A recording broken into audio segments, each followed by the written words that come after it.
Hi there. Today I'm going to show you how to add a delivery date picker to your Shopify Plus checkout page. First of all, install the Flare app from the Shopify App Store. Once installed, open the Flare app and start setup.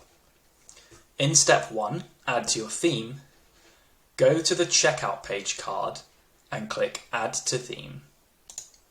This will open the checkout editor in a new window. Once opened, you can add the delivery date picker extension anywhere on the checkout. Click Add App Block, scroll down until you find the Flare delivery date selector, click that, and you'll see the delivery date selector has been added to the page. Click on Save in the top right to save the changes.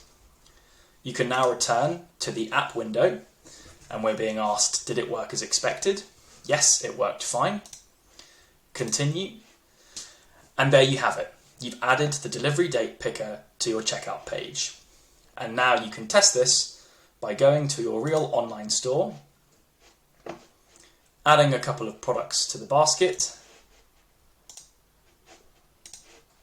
clicking checkout, and there you'll see the delivery date picker on your live site. Thank you.